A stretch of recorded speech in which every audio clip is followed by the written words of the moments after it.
Hello. What's the one Christian book that you should reread? It's every year or two, every 5 years perhaps, maybe, and then keep on rereading. Besides the Bible, the Bible is the one book you should never stop reading if you're a Christian.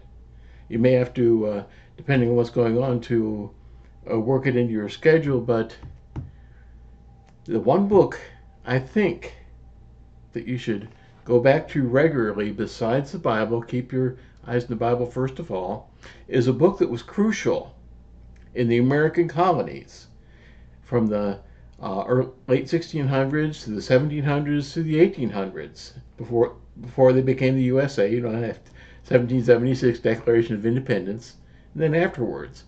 And I think it was even crucial, part of the education of Abraham Lincoln, besides the Bible. Lincoln knew the Bible very well.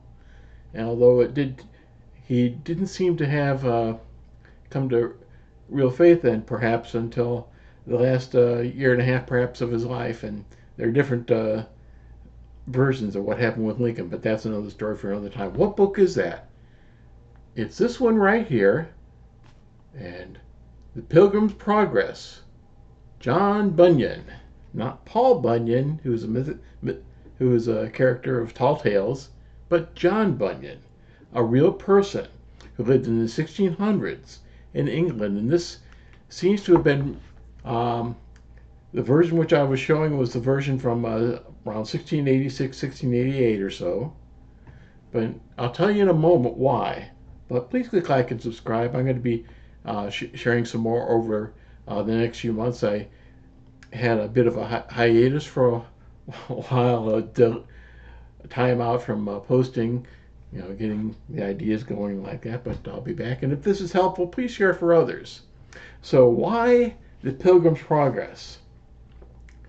We're hearing a lot nowadays the movies that are coming out are really being kind of panned in a lot of ways. They're not really the hero's journey. That I've been through that book and the memo on it too, which is a prime way of dealing with a lot of literature, although there are other genres and ways.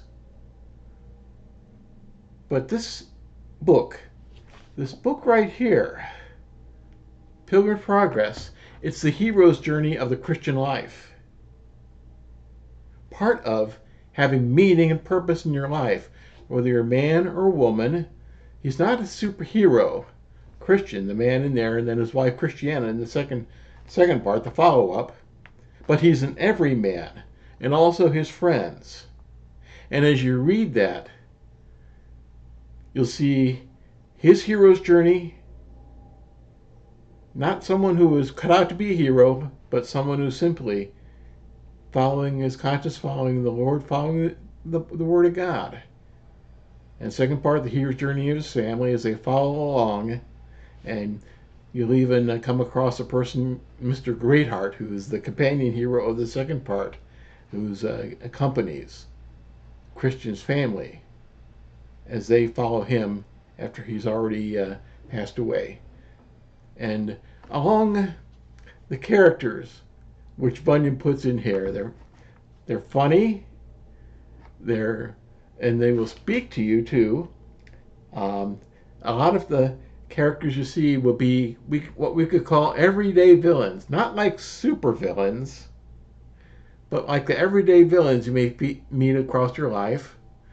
Pay attention to villains like Giant Despair, Mr. Ignorance, and Mr. Talkative. You've met Mr. Ignorance, you've met Mr. Talkative, and some of you may even have some problems with struggling with Giant Despair in your life. But I'll leave you to come across them. And there are other everyday villains. There are all sorts of references to these people. So these everyday villains, they got these names. They're kind of named and described. You kind of can see them as kind of super villains in a superhero story, but they're everyday villains in an everyday hero story.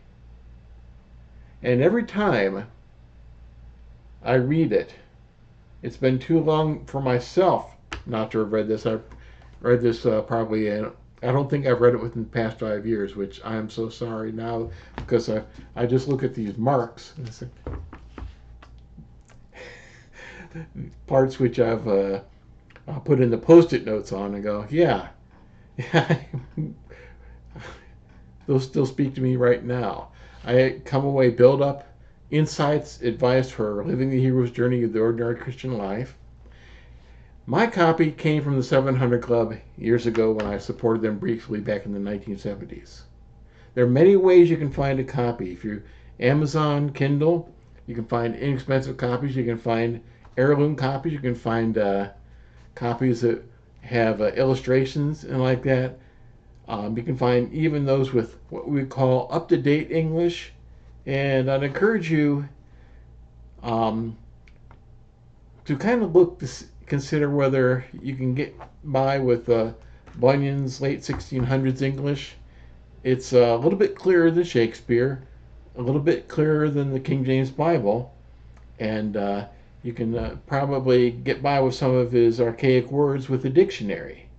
Take the older English as a challenge and use it. Just use a dictionary, and it might help you if you're to get used to that older English. If you want to read another one of the masterpieces of the English language, the King James Bible or William Shakespeare, but I would encourage you to try to see if you can get by with the older English, because then you're getting unfiltered Bunyan. You're getting what he actually said, and not someone paraphrasing what they think he might have said. And can try to see if you can deal with it in the original language.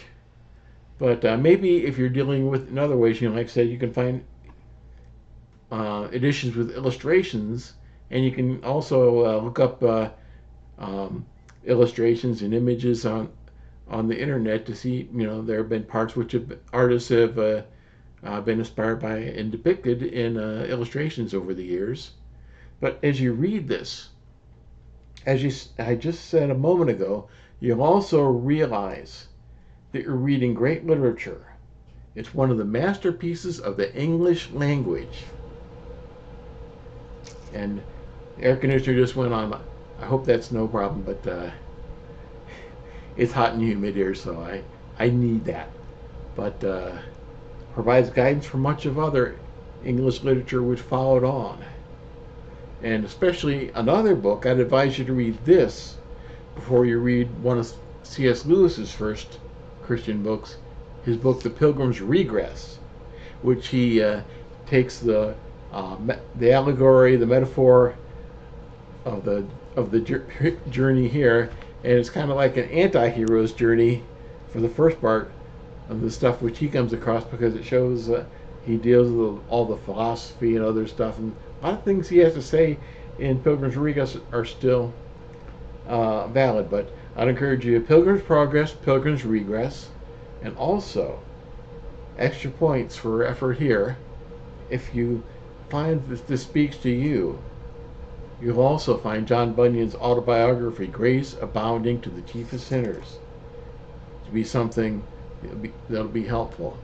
And personally, I think that anyone in the English-speaking world that would seek to be in church leadership, especially to be a pastor or beyond, should have read those two, but they should read the Bible through first at least once. I'm appalled sometimes by the fine. Sometimes I hear about people who've made it all the way years in the pastorate, and they never read through the Bible really once. Well, to me, that's a really big problem, because they're not getting their guidance firsthand from the Lord, from His Word, and what they know of the Word is probably coming through other people.